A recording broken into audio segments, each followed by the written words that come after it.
एक छोटे से गांव का नाम था शांतिगंज। ये गांव चारों तरफ हरे भरे खेतों, कच्चे रास्तों और मिट्टी के घरों से भरा हुआ था। सुबह लोग खेतों में काम करने निकलते, शाम को चौपाल पर हंसी मजाक और बातें होती थी। हवा में मिट्टी की खुशबू और चूल्हों से उठती खाने की महक हर दिन को खास बना देती थी। अर्जुन इसी सुंदर गांव में अपनी दादी के साथ पला बढ़ा था, लेकिन नौकरी के लिए शहर चला गया था। शहर की बिजी लाइफ से वो पूरी तरह थक चुका था, इसलिए वो नया साल मनाने अपने गांव अपनी दादी के पास वापस आया। अरे मेरे बेटे, तू आ गया। देख तुझे कितना दुबला हो गया। शहर में ठीक से खाना नहीं खिला रहे क्या? मैं ठीक हूँ दादी, वहाँ काम बहुत थकाने वाला है, लेकिन तुम्हें देखकर और तुम्हारे खाने की खुशबू सूंघकर पहले ही सब भूल गया। बेटा, तेरी आंखें थकी हुई लग रही हैं। तुझे आराम चाहिए। चल अंदर आ, तेरे पसंदीदा खाने बनाए हैं। सारा रास्ता तेरे खाने के बारे में सोचता आया। दादी ने अर्जुन के लिए खास चंपारण मटन बनाया। दोनों ने मिलकर खाना खाया, हंसे, पुरानी बातें याद की। अर्जुन को उनके साथ बहुत शांति मिली। सब कुछ बहुत अच्छा चल रहा था। तीसरी सुबह अर्जुन अभी सो रहा था जब उसका ऑफिस का फोन आया। वो फोन उठाया, लेकिन आवाज सुनकर उसके चेहरे का रंग उतर गया। हेलो, कौन बोल रहे हैं? अर्जुन, आपकी सेवा अब जरूरी नहीं। आखिरी भुगतान अगले महीने आएगा। लेकिन मैंने तो 4 साल से काम किया है। क्या गलती हुई, कृपया समझाइए। धन्यवाद। हेलो, अभी बोलिए ना। अर्जुन को बहुत बुरा लग रहा था। उसे समझ नहीं आ रहा था कि अब क्या करे। उसे डर लग रहा था कि अपनी दादी को कैसे बताएगा। शाम को अर्जुन ने सब कुछ अपनी दादी को बताया। उसकी आवाज कांप रही थी। 4 साल की मेहनत एक पल में खत्म हो गई थी। वो बहुत दुखी था। दादी, मेरी नौकरी चली गई। 4 साल दिन रात मेहनत की और उन्होंने मुझे ऐसे निकाल दिया जैसे मैं कोई मतलब ही नहीं रखता। बेटा, सच्ची मेहनत कभी बेकार नहीं जाती। जिंदगी कभी ईमानदार कोशिशों को बर्बाद नहीं करती।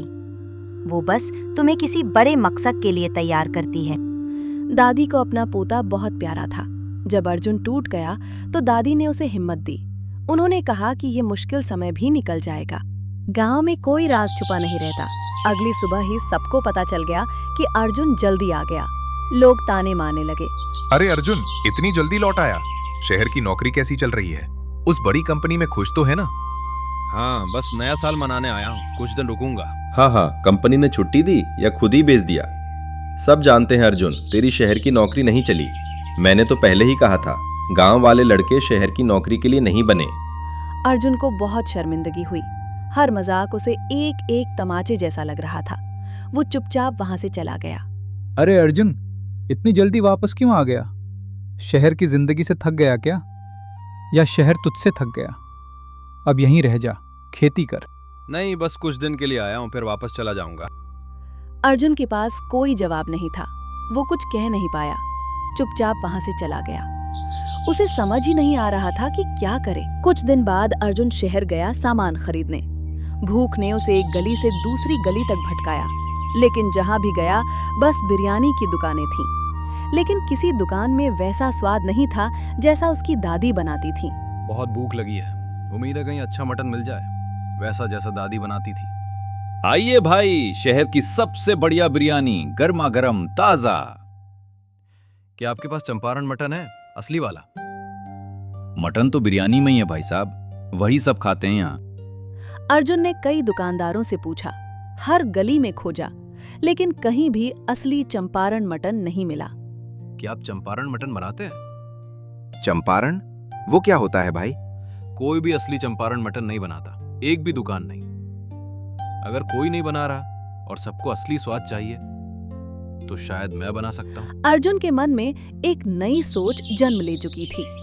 जब वो गांव वापस जा रहा था, दादी के मटन का स्वाद और उसका आइडिया दोनों उसके दिल में गूंज रहे थे। उस शाम अर्जुन दादी को खाना बनाते देख रहा था।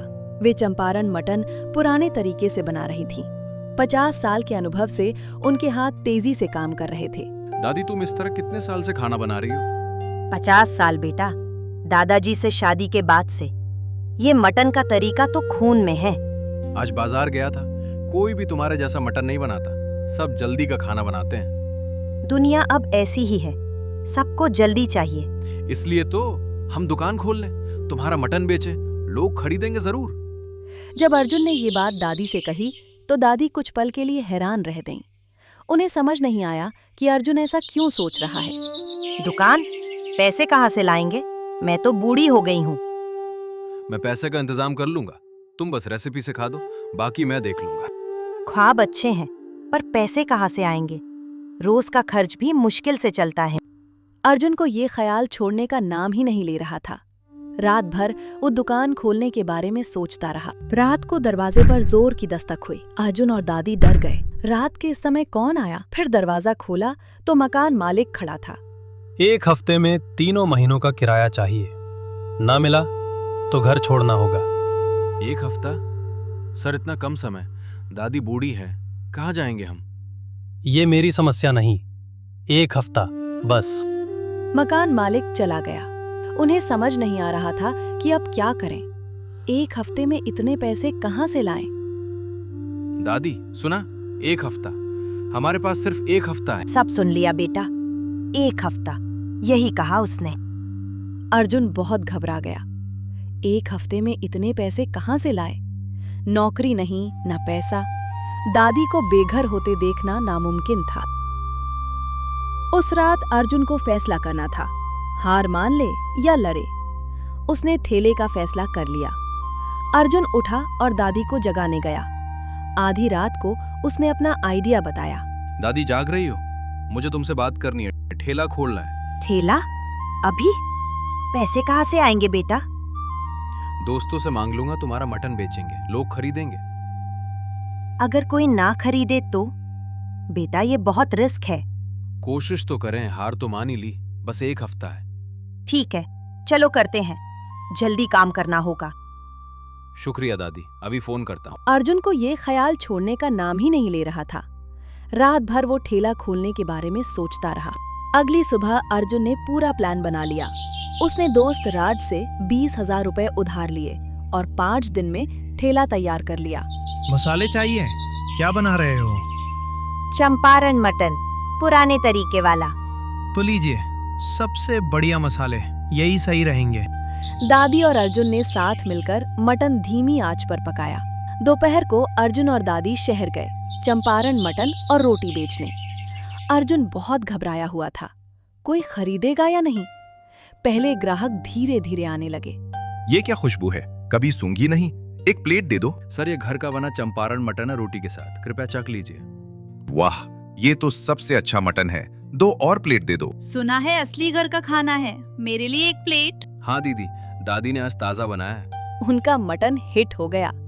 लोगों को स्वाद बहुत पसंद आया। हर रोज लाइन लगने लगी। फिर फूड व्लॉगर आने लगे 70 साल की दादी को फिल्माने। दादी जी, इतनी उम्र में ये परफेक्ट मटन कैसे बनाती हैं? 50 साल का अभ्यास बेटा, प्यार से बनाया, धीमी आग पर। कमाल है, शहर का सबसे अच्छा मटन। मेरा वीडियो आपको मशहूर कर देगा। एक छोटे से आइडिया ने पूरे परिवार की जिंदगी बदल दी। मटन का ठेला ने सब कुछ बदल दिया।